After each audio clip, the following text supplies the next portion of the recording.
Good day, everybody. Let's have a look at how to do atomic swap trades using the Qt wallet. So on the left side, we got Alice. On the right side, we got Bob. And Alice and Bob agreed to trade one MWC for around 10,000 Satoshis. So Alice can enter the swap tab, create a new swap, and then enter the parameters. So one MWC for around 10,000 Satoshis. And she does need to know Bob's either MWC QS or the Tor address to send the offer to. I prepared that to not be annoying.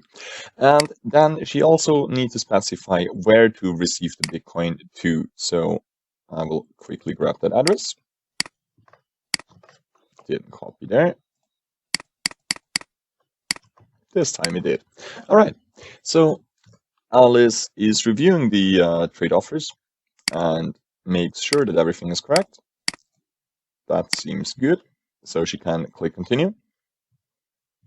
Now we do need to set an offer expiration time, the redeem time, and the transaction fee.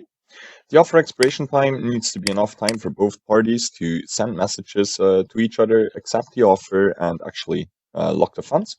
And the BTC redeem time is the time we can use to actually basically post the redeem transaction. So just make sure those times are big enough. Usually the Qt wallet calculates the transaction fee automatically to be included in the second next Bitcoin block. For my purpose, I will change that to 5 Satoshis per byte, as there isn't really much usage on the chain right now. Then we could also change the number of confirmations to basically offer more security, but since this is only one MWC, I will just leave them at the default value. Since Alice doesn't have a private Electrum X server, she can leave this field empty. Once she's sure that everything is correct, she can click review, then actually carefully read through this text to make sure that everything is correct, especially the redeem address and so on. Then we can also enter a trade note just for ourselves, for the records, basically. And once Alice is sure that everything is correct, she can send her offer to Bob. So send that offer. There we go. Alice actually created the swap trade successfully, and she's now just waiting for Bob to accept the message. Bob got the new swap offer accordingly, so either he can review and accept right from here, or he can just check later, enter the swap tab, and then it's listed on incoming swaps. Double click that entry to actually get the trade details. And now the same thing accounts for Bob.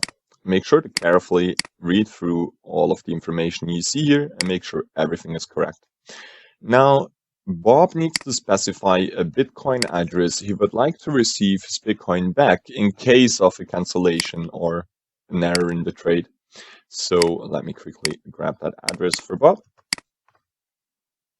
Then Bob doesn't have a private Electrum X server either, so we can leave this field empty. And same thing here, since this is a test trade, I will manually change the transaction fee to be quite low. Same thing with the trade note on Bob's side. All right, once he's sure that everything is all right and he wants to accept this trade, he can just click on accept. Now we just need to wait for Alice to actually get the accept offer back.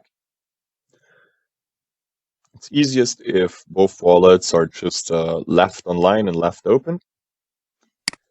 Once we started the trade, we are forced to back it up. This is important because if there's any hardware failure, we couldn't recover the funds in this trade. So make sure to back that up. And once it's backed up, we will send the accept message back to Alice. Let's just wait for that to happen. It shouldn't take very long. It's just important that the wallet is online.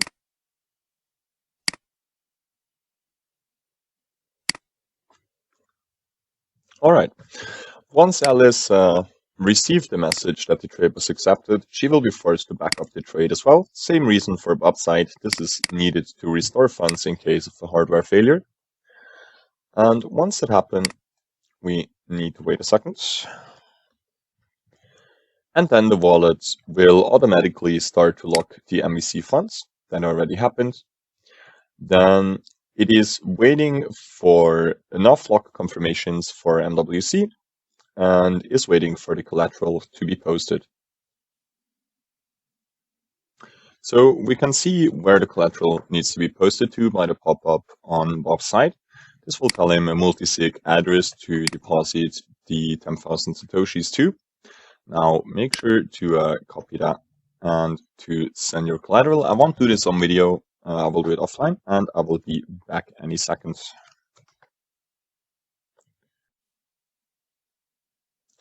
Alright, and I'm back. After a while, both wallets had a pop-up asking you to back up the second stage of the swap trade, which I just confirmed. It's highly recommended you back up that. It's the same reasoning as the first backup. And if we check the trade details, we can have a look at where we are in the time plan. So we are already redeeming the funds. Everything up here happened while I was offline. I just needed to click backup. And now we are waiting to redeem the funds. So in case those redeem transactions are hanging in the mempool for a while, we can actually update the transaction details. So just give me a second for it to load. So if we change the Satoshi per byte fee, we can update the transaction details to push the redeem transaction through. And we do need that redeem transaction to actually get mined in time. So don't cheap out on fees. And that's pretty much it. So I just need to wait. Yep. I just need to wait for the redeem transaction to be posted, and we are good to go. With the current fee rates, that should probably take around an hour for the first confirmation, and then I will receive the funds. That's it.